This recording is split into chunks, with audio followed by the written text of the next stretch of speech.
दोस्तों, पति और पत्नी का रिश्ता एक जन्म के लिए नहीं बल्कि सातों जन्मों के लिए बांधा जाता है। पति और पत्नी के रिश्ते में सबसे ज़्यादा प्यार माना जाता है, लेकिन जब पति और पत्नी के रिश्ते में किसी तीसरे शख्स की एंट्री होती है तो ये रिश्ता पूरी तरीके से तबाह हो जाता है, बर्बाद हो जाता है। आज हम आपको एक ऐसी कहानी सुनाने जा रहे हैं जहां एक पत्नी अपने प्रेमी के साथ मिलकर अपने विकलांग पति की हत्या करवा देती है। दोस्तों, आदाब, नमस्कार, गुड इवनिंग। मेरा नाम है इमरान और हाजिर हूँ एक बार फिर एक सच्ची घटना को लेकर, एक नई सच्ची कहानी को लेकर। अगर आप चैनल पर नए हैं तो चैनल को सब्सक्राइब ज़रूर करें। अब आते हैं आज की कहानी के ऊपर, आज की सच्ची घटना पर। आज हम आपको जो सच्ची घटना सुनाने जा रहे हैं, सच्ची घटना है उत्तर प्रदेश की। उत्तर प्रदेश का एक ज़िला पड़ता है मेरठ, और इसी मेरठ ज़िले के अंतर्गत एक थाना आता है सिविल लाइन थाना, और इसी सिविल लाइन थाने क्षेत्र के अंतर्गत एक गांव पड़ता है सूरजकुंड, और इसी सूरजकुंड के अंतर्गत एक परिवार रहता है जिसमें नरेंद्र, जिसकी उम्र करीब 30 साल होती है, और उसकी पत्नी पूनम, जिसकी उम्र करीब 28 साल होती है।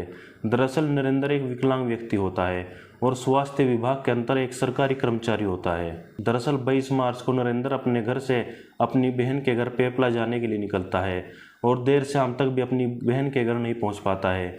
उधर उसकी बहन उसका इंतजार कर रही होती है, और देर शाम तक इंतजार करने के बाद जब नरेंद्र की बहन अपने भाई का नंबर ट्राई करती है तो उसका नंबर बंद आता है। अब जैसे ही नंबर बंद आता है तो उसकी बहन अपने माता पिता से संपर्क करती है और कहती है कि दरअसल भाई तो अब तक पहुंचा ही नहीं है।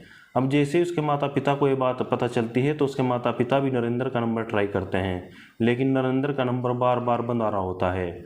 अब नरेंद्र के माता पिता काफ़ी देर शाम तक उसका इंतजार करते हैं, जबकि उधर उसकी बहन भी उसका इंतजार कर रही होती है, लेकिन नरेंद्र ना तो अपनी बहन के घर पहुंच पाता है, नहीं अपने घर वापस लौट आता है।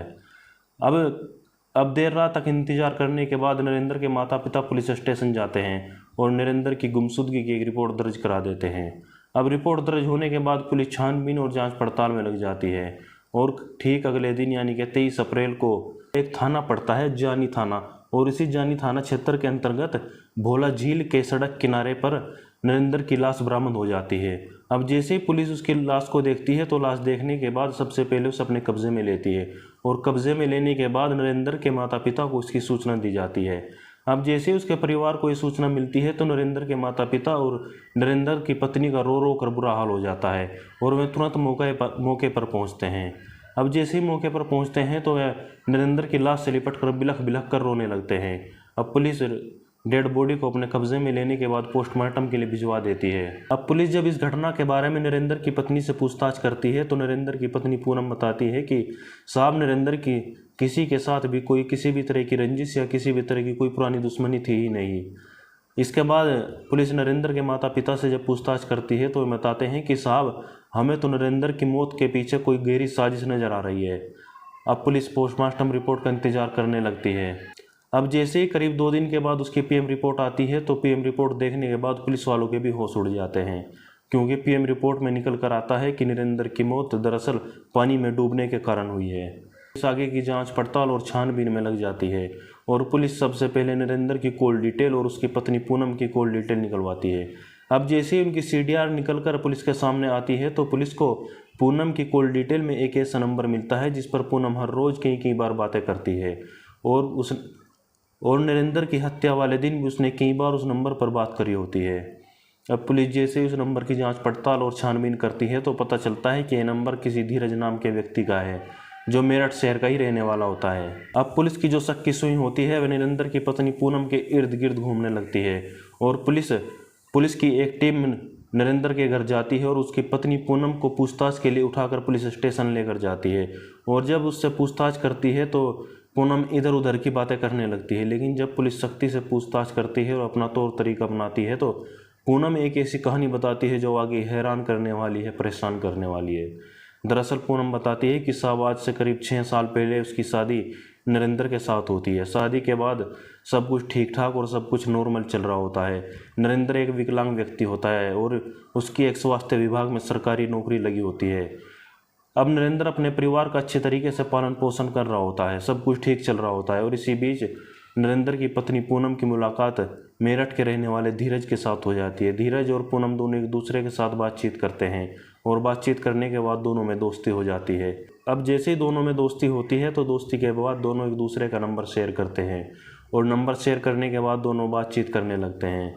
धीरे धीरे समय बीतता जाता है और समय के साथ साथ दोनों की जो दोस्ती होती है वो प्यार में बदल जाती है। दोनों एक दूसरे से प्यार करने लगते हैं और छुप छुप कर मिलने लगते हैं। अब जैसे ही दोनों छुप छुप कर मिलते हैं तो दोनों में नाजायज रिश्ते कायम हो जाते हैं और दोनों में मुलाकातों का जो दौर था वो शुरू हो जाता है। नरेंद्र की पत्नी पूनम को जब जब मौका मिलता है वह धीरज से मिलने के लिए उसके रूम पर जाती है और उसके साथ नाजायज रिश्ते कायम करती है। धीरे धीरे समय बीतता जाता है और करीब ऐसे ही 5 साल गुजर जाते हैं और इसी बीच नरेंद्र को अपनी पत्नी की करतूतों पर कुछ शक हो जाता है और जब इस बात को लेकर वह अपनी पत्नी से बातचीत करता है तो इसी बात को लेकर दोनों में झगड़ा हो जाता है और झगड़ा इतना बढ़ता है कि नरेंद्र अपनी पत्नी का बाहर आना जाना बंद कर देता है। अब जैसे ही वह अपनी पत्नी का बाहर आना जाना बंद करता है तो उसकी पत्नी इस बात को लेकर परेशान रहने लगती है और वह यह बात सीधा धीरज को बताती है। अब धीरज जब ये बात सुनता है तो वह पूनम से कहता है कि तुम सब कुछ छोड़कर उसके पास चली आओ और आगे की ज़िंदगी हम दोनों साथ मिलकर ही गुजारेंगे। अब पूनम ये बात सुनती है और सुनने के बाद कहती है कि दरअसल नरेंद्र को छोड़ना इतना आसान नहीं है। उसे छोड़ने के लिए पहले उसे हमें बीच रास्ते से नरेंद्र को ही हटाना होगा। अब धीरज इसकी बात सुनता है और सुनने के बाद अनसुनी कर देता है, लेकिन नरेंद्र की पत्नी पूनम उसको कहती है कि अगर तुम मर्द हो तो अगर मुझे चाहते हो और मुझे अपनाना चाहते हो तो तुम्हें एक काम करना होगा। दरअसल पूनम अपने ही पति नरेंद्र को बीच रास्ते से हटाने का फैसला कर लेती है और कहती है कि अगर तुमने नरेंद्र को बीच रास्ते से हटा दिया, उसकी हत्या कर दी, तो फिर उसकी नौकरी मुझे मिल जाएगी और फिर मैं तुम्हारे साथ आसानी से रह सकती हूँ और हमारी आगे की ज़िंदगी भी आसान हो जाएगी। अब ये सुनने के बाद धीरज भी उसकी बातों में आ जाता है और तारीख आ जाती है 21 अप्रैल और 21 अप्रैल को नरेंद्र अपनी पत्नी से कहता है कि वे कल अपनी बहन के यहाँ मिलने के लिए पेपला जाएगा। अब जैसे ही पूनम ये बात सुनती है तो सुनने के बाद तुरंत धीरज को बताती है और धीरज जब ये बात सुनता है तो अपने 2 साथियों से मिलता है और कहता है कि एक काम करना है और उस काम करने के लिए तुम्हें 80-80 हज़ार रुपये दिए जाएंगे। दरअसल वह 2 साथियों को अपने साथ लेता है जिसमें एक का नाम चांद होता है तो दूसरे का नाम अमनदीप होता है। अब नरेंद्र जैसे ही ठीक अगले दिन 22 अप्रैल को अपने घर से अपनी बहन के घर जाने के लिए निकलता है तो पूनम ये बात तुरंत धीरज को बताती है और धीरज अपने दोनों साथियों को लेकर के भोला झील के पास पहुंचता है और वहां पहुंचने के बाद नरेंद्र का इंतजार करने लगता है। अब जैसे ही नरेंद्र वहां पहुंचता है तो तीनों मिलकर के उसको रुकवाते हैं और रुकवाने के बाद उसके साथ बातचीत करते हैं। अब बातचीत करने के बाद जान पहचान करने के बाद तीनों मिलकर के उसको शराब पिलाते हैं और शराब पिलाने के बाद तीनों मिलकर उसको पकड़ते हैं और पकड़कर एक झील के पास ले जाते हैं और उस झील के अंदर उसको पानी में डुबोकर उसकी हत्या कर देते हैं।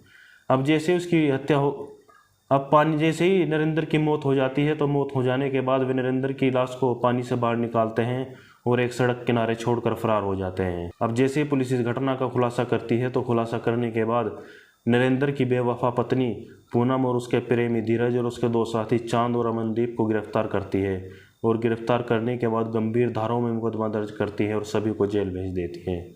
दोस्तों, इस कहानी को सुनाने का उद्देश्य किसी की भावनाओं को आहत करना नहीं बल्कि आपको जागरूक करना है ताकि आप भविष्य में होने वाली किसी भी अनहोनी को पहचान सकें और उससे बच सकें।